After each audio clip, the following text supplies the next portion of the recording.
Hello, first grade artists.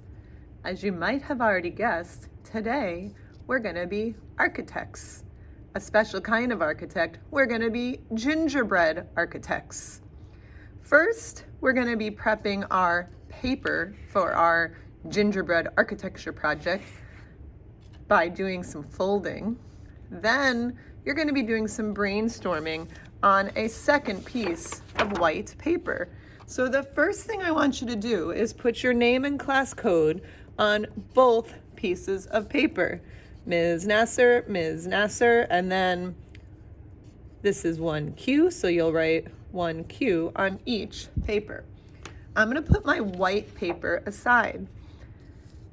We're going to do some folding now all together. The first folding step I want you to do is to fold your paper in half like a card. In fact, you can flip it over so that your name is on the back. And when you go to fold your paper in half, I like to take the bottom two corners and kind of turn my paper, and I bring them up to greet the top corners. Hey, did you know that it was December already? I did, I'm so excited. Hey, I hope it snows soon. Then I drag my finger down to the center and over and over. So that is the first fold. You might want to pause the video until you've folded your paper in half like this. We're going to do two other folds. The next fold is you're going to take the opening. You'll see that there's a fold on one side and two flaps, and you're going to fold the opening back to meet this edge, the first folded edge. So you're going to line it up, get those corners to greet each other again, slide your finger over and down and up. That is your second fold.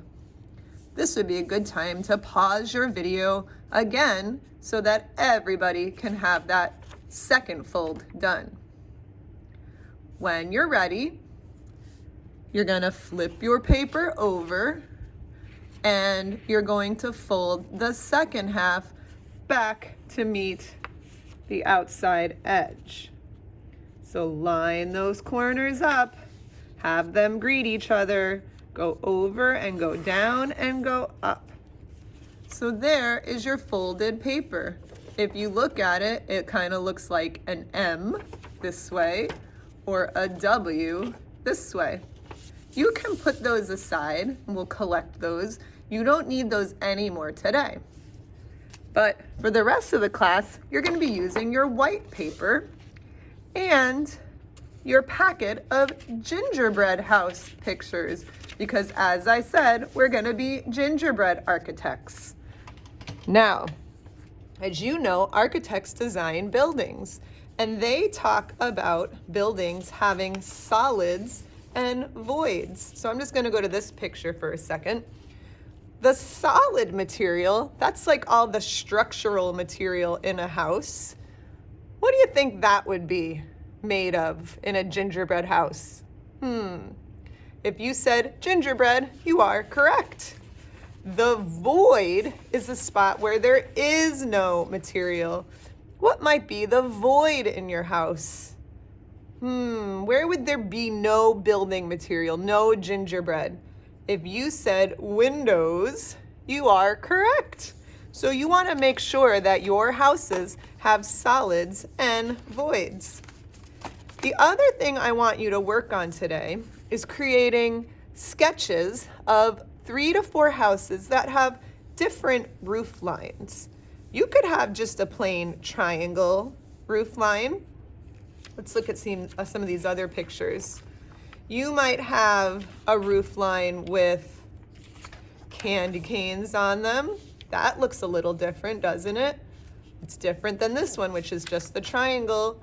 Maybe you're going to have long, skinny rectangles with triangles on top of that.